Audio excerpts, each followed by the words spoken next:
This excerpt was taken from a Full and Bloom interview with vocalist Kevin Dubrow. Kevin and I did the interview just prior to his death. The audio was transferred from cassette, so please keep that in mind. If you'd like to listen to more excerpts with Kevin, click the link in the description. Can you tell us about the first time you met Randy Rhoads? Do you remember that time? Yeah, I do. As a matter of fact, because after the phone call, he came to my mom's house.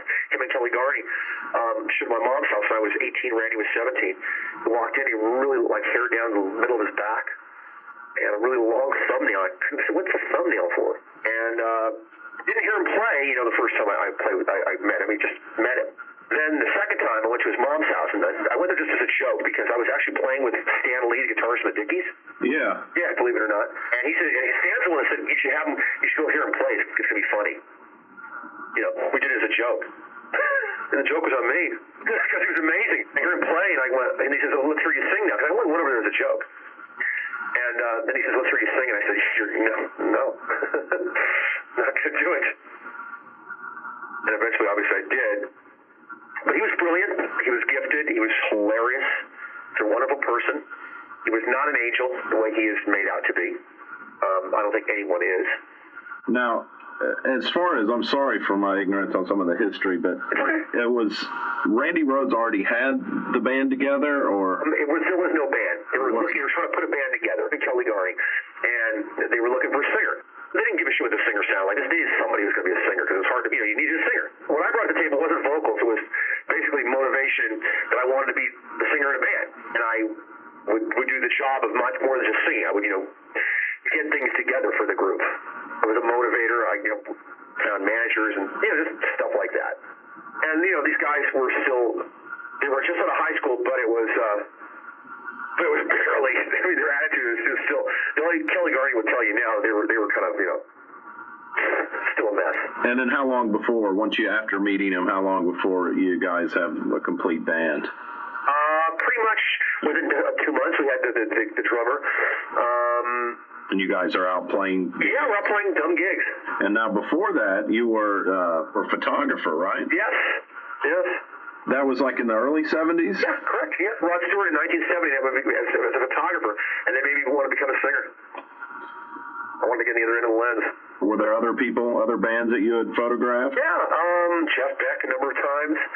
All the stuff I still listen to today, I was photographing back to Robert Trower, Mott the Hoople. Now, were they getting published in magazines, or yeah, for personal? Guitar for the practicing musician. The Guitar Player, I think it was what it was at the time. Rock magazine was just called Rock. Back in the 70s. I was a photographer from 69 through 75. From when I started playing with Randy Rhoads, 75. The time I started playing with him, I ceased being a photographer. Any cool moments or crazy ones, or? Really? At an after-show party for Wes, Bruce, and Lang, they were all really rude to me. Leslie West was really rude, and he doesn't remember. I met Ed Jan with him since then, and I never mentioned it to him. Nothing really. I was a kid. I just was sneaking backstage to concerts. Security was a lot different back then. How was the songwriting process between you guys in the early stages? Well, it was really more Frankie than anything. I remember Frankie, more Randy than anything else. I didn't consider myself a songwriter in the original band. They said, well, you're a singer, you could be a songwriter. Okay, so were you not even doing lyrics or anything? Yeah, yeah. The first couple songs had lyrics already written. They were brought to me. I got you. And yeah, that's how it was. He said, well, you're a singer, you got to be a songwriter too. So then you start writing? Yeah, I just started writing out of necessity.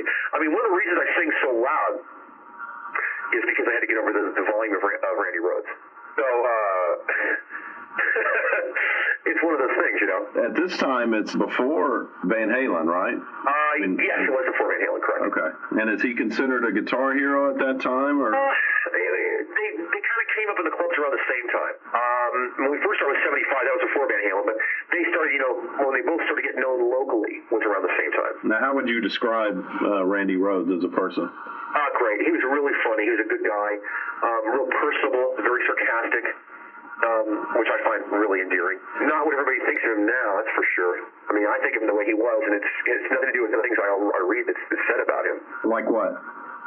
The sarcastic and the critical, the wittiness, and the... Oh, you mean just how everybody kind of says how sweet he is? Yeah, he was sweet, but it was not sweet like sugar sweet. He was a nice guy, but he was sarcastic and smart-alecky. Very smart-alecky. Why does Kelly Garni leave? He had an alcohol issue, and him and Randy got an argument about me, and then there were some guns involved. I wasn't there, but he had to go. He was going to kill somebody, either me or Randy. And now we're really good friends. He actually is the guy who takes care of my house whenever I go on tour. You're kidding. Now he's here in Las Vegas. We did the new Quiet Riot promo picture. He took the picture. Oh, so you are in Vegas. You're not in L.A. No. Okay. He did the new. So he was at the show. We played here in Las Vegas 3 weeks ago, and I picked him out of the audience and mentioned he was there. Now, how do you find Rudy? We allowed to talk about him at all, or? I can tell you in terms of historical, sure. I just want to talk about why he's no longer here because it's important. The only important thing is he's not here. I got you. I need to know. Okay. He was somebody we used to see the star with and understood what we were trying to do. He was like a nice guy at the time. So that's how he got the gig. Had the right image, and it was actually at those years he was a great bass player back then. I'm not a fan now, but I can tell you that back then he was a wonderful player in 1977, 78. Wonderful player. And then what happens to Drew? Well, he was in the band all the way until Randy joined Ozzy. When Randy joined Ozzy, I changed the name of the band to Dubrow because you can't continue calling it Quiet Riot without Randy Rhoads. Then we continued as Dubrow, and I realized that Drew was not the right drummer for what I was trying to do. And it was not the right drummer for me as a singer trying to get better as a singer. And many people had told me this before. So what happened was I got Frankie Banali, who was known as being the best local session guy in Los Angeles. Played at Billy Idol's Money Money record, played everybody's records as a silent session guy. And then you guys eventually decide, let's go back to Quiet Riot. Well, yeah, the name was a better name for a national group than Dubrow. And it was we only couldn't call it Quiet Riot as a local band. But once we were a national band, that stigma of Randy Rhoads had nothing to do with anything anymore. That was only a local issue. So how does this all go down with, is it actually Dana Strum is the legend true that Dana Strum introduces Randy Rhoads to Ozzy? Correct, yeah, that is true, yeah. He hooked that thing up, the whole thing up, yeah. And then how does all this shit go down to where the two guys, he ends up taking two of your band members?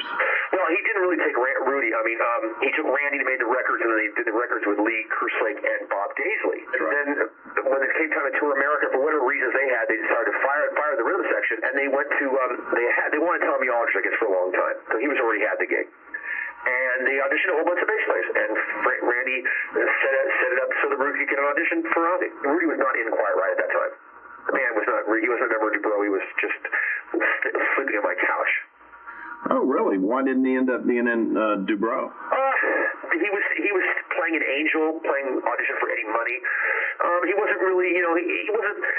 The writing was on the wall about him a long time ago, as far as long-term relation with him. He didn't have, he was very upfront about the fact that he wanted somebody who had a record deal. He wasn't, not a good guy to come up through the bars with. Very impatient.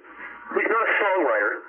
And he's not a contributor in that way, so I mean, he's got to do what he can to continue to earn a living. Right.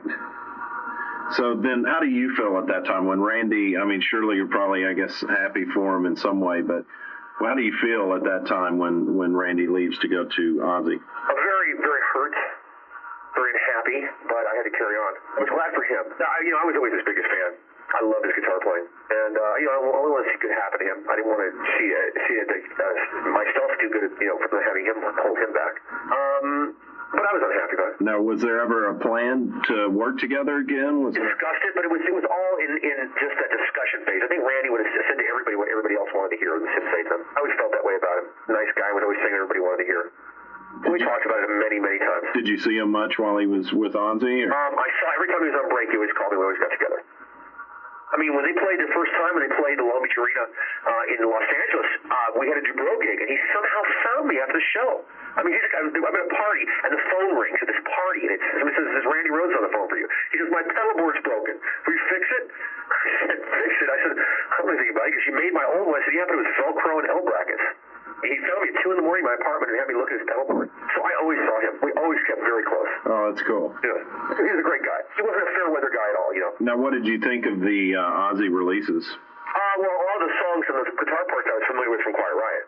So I laughed. A couple of things. One guitar solo pattern, the rhythm pattern behind the solo I wrote. Really? Yeah, later on used it on the Quiet Riot record, so I'm not going to go into what song it was, but it was something that we parts that we shared with each other, that he wrote that. So, I mean, I'm not saying I wrote a part of an Ozzy song, so I'm not saying that, all right? I'm saying there was a rhythm pattern to one song, the rhythm pattern behind the guitar solo, I wrote the pattern.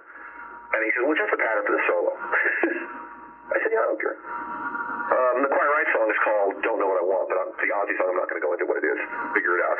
Now, do you remember the actual day or where you were when you got the call about Randy Rhoads? I was at home, sleeping, and Michael Kenny, a guy who was a roadie for Iron Maiden, but I guess was on playing with Foreigner, where Ozzy was supposed to play with Foreigner in Knoxville, I guess the next day. He called me and told me. I didn't believe him. I went back to sleep, and then it started to bother me. I got up, I turned the radio on, and they were playing Ozzy songs on one station, and Slip Black Cadillac from the Japanese album on another station. And I went, oh, fuck. And my watch had stopped the time he died. You're kidding. No.